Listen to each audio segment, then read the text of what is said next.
Welcome back friends. நம்ம இன்றைக்கி பார்க்க போகிறது பார்த்திங்கன்னா, ஒரு ரஃப் லேஅவுட்டில் போட்ட ஒரு பூஜை ரூமை எந்த அளவுக்கு நம்ம பண்ணியிருக்கோம் அப்படின்றது தான். இது பார்த்திங்கன்னா கஸ்டமர்ஸ் அவங்க கேட்ட அந்த ஃபோட்டோஸு, இது கூட வந்து அவங்க குலதெய்வ ஃபோட்டோ கேட்டாங்க.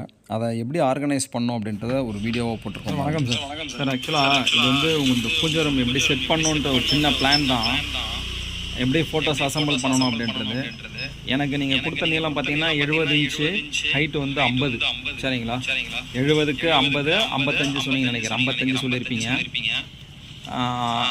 இப்போ அது எப்படி ஃபிக்ஸ் பண்ணணும் அப்படின்னா, 70 இருக்குன்னு அப்படின்னா சென்டர் 35 எடுத்துங்க.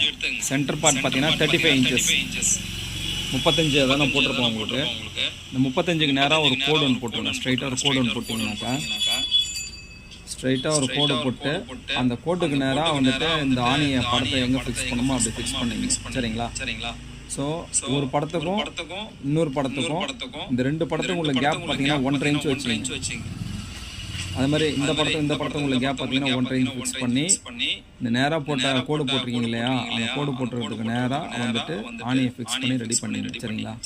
ஸோ இதுலேருந்து அடுத்த படத்துக்கு 1.5 இன்ச்சு, இந்த படத்துலேருந்து அடுத்த படத்துக்கு 1.5 இன்ச்சு, இந்த கேப் எல்லாமே 1.5 இன்ச்சுன்னு சொல்லி எல்லாத்தையுமே காமனாக மெயின்டைன் பண்ணிங்க. ஸோ இதுலேருந்து நீங்கள் 1.5 இன்ச்சு, அதேமாதிரி இங்கேருந்து இதில் 1.5 இன்ச்சு தள்ளி இந்த படம், இங்கே 1.5 இன்ச்சு தள்ளி இந்த படம். ஸோ இப்படி வைக்கும்போது என்ன ஆகும்னா, உங்களுக்கு காமனாக இந்த செட்டிங் எப்படி இருக்கும், இந்த செட்டிங் ஏற்ற மாதிரி உங்களுக்கு வந்து பூஜை ரூம் கரெக்டாக அமைஞ்சிடும். சரிங்களா? இதை பார்த்துங்க. எப்படி ஐடியா கொடுத்த அந்த பூஜை ரூம் எந்த அளவுக்கு இருக்குது அப்படின்றத நீங்கள் பார்க்க போகிறீங்க இப்போ. ஸோ இந்த டிசைன் எல்லாமே பார்த்தீங்கன்னா, இந்த ஆர்ட் ஒர்க் எல்லாமே பார்த்தீங்கன்னாக்கா அவங்க எல்லாமே அதை ரெடி பண்ணது. ஸோ நம்ம பூஜை ரூம் ஃபோட்டோஸை நம்ம ரெடி பண்ண போகிறோன்னு சொன்னோடனே அவங்க இது எல்லாமே பிளான் பண்ணி, ஒரு சைடில் கோயில், ஒரு சைடில் வந்து முருகன் ஃபோட்டோ இப்படி தான் இருக்கணும். ஸோ பேக்கில் உள்ள பூஜா ரூம் மட்டும் எப்படி இருக்கணுன்றத மட்டும் நம்மள்ட்ட கேட்டுக்கிட்டாங்க. ஸோ அவங்களுக்கு நான் என்ன சொன்னேன் அப்படின்னா, பேக் சைடில் வந்துட்டு ஒயிட் லே அவுட் கொடுத்துருங்க, அப்படின்னா ஃபோட்டோஸ் நல்லாயிருக்கும் அப்படின்னு சொன்னது. ஸோ இந்த ஃபோட்டோஸ் எல்லாமே பார்த்திங்கன்னா கஸ்டமைஸ் பண்ணி தான் நம்ம ரெடி பண்ணது. ஏன்னா ஃபோட்டோவோட செக்ஷன் பார்த்திங்கன்னா ஆல்மோஸ்ட்டு 15லேருந்து 16 ஃபோட்டோஸ் இருக்கும். ஸோ மேக்ஸிமம் பார்த்திங்கன்னா ஆன்லைனில் பண்ணுறவங்க பார்த்திங்கன்னா அவங்க ப்ரொடக்ஷன் பண்ணுற இடத்துல மட்டும்தான் காமிப்பாங்க. ஆனால் கஸ்டமர் வீட்டில் எப்படி இருக்குன்ற யாரும் காமிக்கிறதில்ல.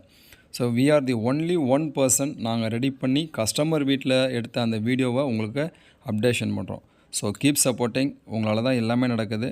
தேங்க்யூ. Keep supporting.